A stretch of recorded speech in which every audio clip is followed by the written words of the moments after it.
Hello students, let's start the question. Which of the following exists as covalent crystals in the solid state? So, covalent crystals. Okay. So basically in solid state, we have the classification of solids being done. Yes. So we have crystalline amorphous solids. Yes. And in that case, we are having four types of solids again. And those are namely ionic solids. Then we have molecular solids. Yes. And then we have the covalent as well as metallic. Okay, fine. Now, in this case, ionic is definitely known to us like salts like sodium chloride and all, which have ionic units, electrovalent bonding, that would be showing us ionic solids. Molecular are the ones which would be mostly the ones which are existing, are showing us some van der Waals forces of attraction which hold them. Yes. Now, under this van der Waals forces of attraction, we have many such molecules coming under this. So under molecular, you have the S8 molecules whose lattice points are S8, yes, and they are held together again by the van der Waals forces. Yes, let me just write down this properly. It's S8. Okay, it makes up a crown-shaped structure. Even in case of iodine, it's a molecular solid again. Yes, and there are weak van der Waals forces which hold the molecules together. Again, phosphorus is definitely going to have its allotropic forms which exist as different kind of solids. So we have the red phosphorus which exhibits itself as a molecular solid. So all of these three are coming under the molecular category. Under covalent, you are having silicon, that's Si. Now why silicon? Because in case of silicon, we are having the constituent particles, that's the silicon atoms, yes, constituent particles, which are bonded together,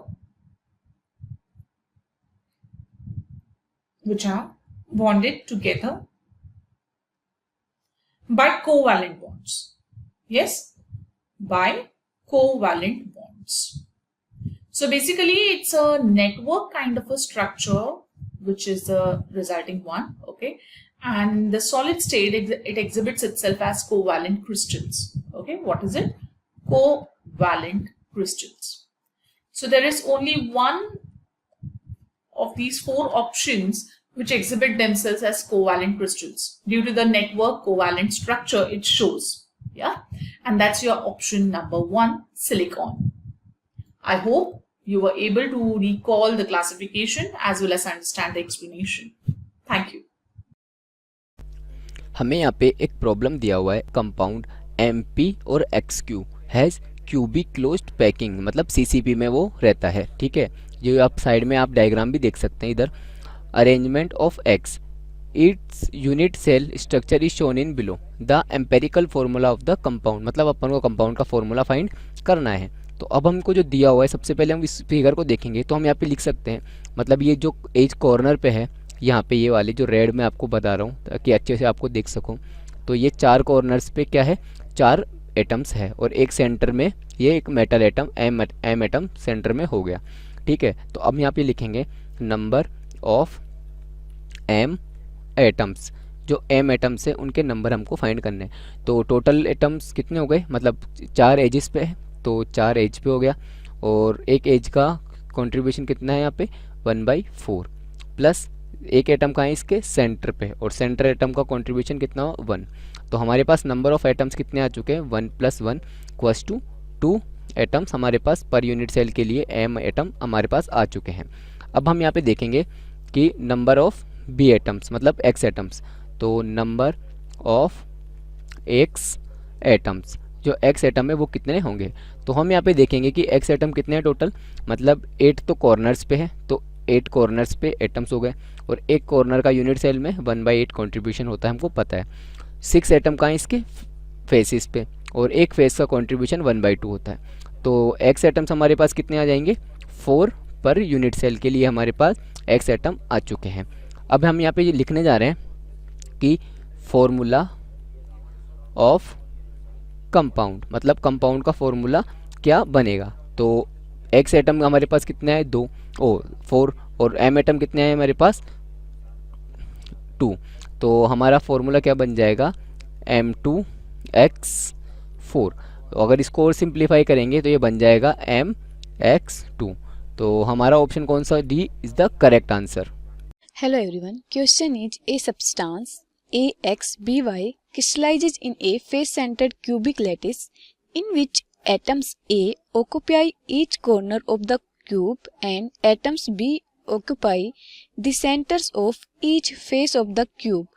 Identify the correct formula of the compound. कोई substance है AXBY, उसमें जो X atoms हैं वो कहाँ लाई कर रहे हैं, कॉर्नर पर, और जो B एटम्स हैं वो लाई कर रहे हैं सेंटर ऑफ ईच फेस। हमें कैलकुलेट करना है फॉर्मूला कंपाउंड का क्या होगा।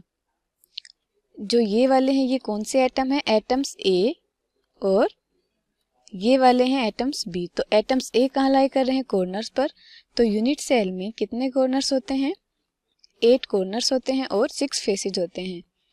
फेस कौन कौन से होते हैं, top, bottom, left, right, front end back face. अब देखो जो कंट्रीब्यूशन होता है फेस सेंटर का, कोई एटम फेस पर है तो उसका कंट्रीब्यूशन कितना होता है, 1/2। कितने फेस हैं, 6 फेसेस हैं। तो कंट्रीब्यूशन कितना हो जाएगा यहाँ पर, बी एटम का कंट्रीब्यूशन ऑफ बी, देखो 6 फेसेस हैं, एक का कंट्रीब्यूशन 1/2 होता है, बी का कितना होगा यहाँ पर 3, और जो ए है वो कॉर्नर्स पर लाई कर रहे हैं। जो एक एटम कॉर्नर्स पर होता है तो उसका कंट्रीब्यूशन कितना होता है, 1/8 कॉर्नर वाले का। कितने कॉर्नर हैं, 8 कॉर्नर है, तो 8 कॉर्नर का कितना आ जाएगा यहाँ पर, 8 × 1/8 1। 1 किसका आ गया यहाँ पर, ए का, और बी का आ गया 3। तो फॉर्मूला क्या बन जाएगा हमारे पास, AB3। Correct option is option number first. Thank you. हमें यहाँ पे एक प्रॉब्लम दिया हुआ है, वो बोल रहा है कि in a solid AB having the NaCl structure, ठीक है, A atom occupy all the corners of the cubic unit cell if all the face centred among the atoms among one face of the axis are removed. क्या उसने क्या बोला, एक face के long जो axis है उसको रिमूव कर दिया गया, then the resultant stoichiometry of the solid हमको फाइंड करनी है। तो अब हम यहाँ पे इस क्वेश्चन को स्टार्ट करते हैं। तो उसने NaCl टाइप बोला है, तो हम यहाँ पे लिखेंगे AB हैज NaCl स्ट्रक्चर, ठीक है।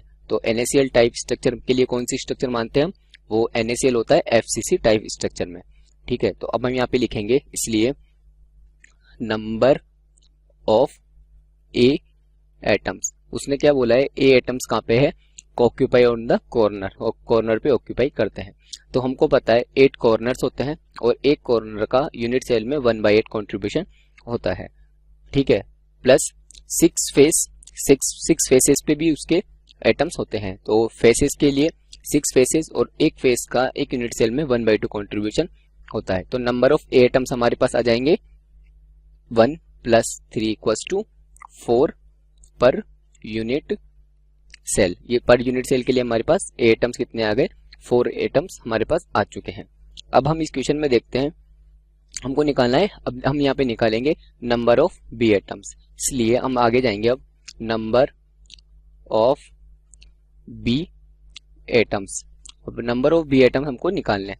तो B एटम्स के लिए क्या करना हो, उसमें बोला हुआ है कि B एटम्स कहाँ पे रहते हैं, उसने बोला है टोटल 12 एजेस पे। तो एज कितने हो गए, टोटल 12, और एक एज का एक यूनिट सेल में कंट्रीब्यूशन होता है 1/4, ठीक है, प्लस B एटम कहाँ पे, उसके बॉडी सेंटर पे। तो बॉडी सेंटर का कंट्रीब्यूशन कितना होगा, 1। तो अब हमारे पास नंबर ऑफ B एटम्स निकालेंगे, तो वो आ जाएंगे हमारे पास 3 + 1 = 4 पर यूनिट सेल के लिए हमारे पास B एटम कितने आ चुके हैं, 4 B एटम्स हमारे पास आ चुके हैं। अब हम इस क्वेश्चन में और आगे बढ़ते हैं।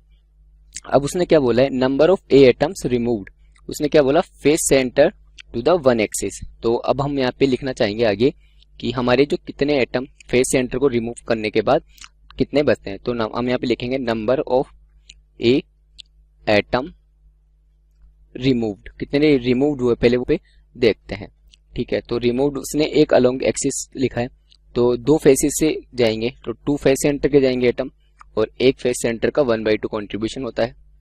ठीक है, तो हमारे पास number of A atoms remove कितने आ चुके, 1 पर यूनिट सेल पे रिमूव्ड हो चुके हैं एटम। अब हमको देखना है, एक एटम आ चुका है, अब हमको देखना है कि नंबर ऑफ एटम्स कितने बचते हैं। तो number of A atoms left, कितने हमारे पास एटम बचे। तो टोटल हमारे पास पहले 4 एटम थे, उसमें से एक रिमूव हो चुका है, तो हमारे पास कितने बचे, 3 एटम पर यूनिट सेल हमारे पास ए एटम लेफ्ट बच चुके हैं।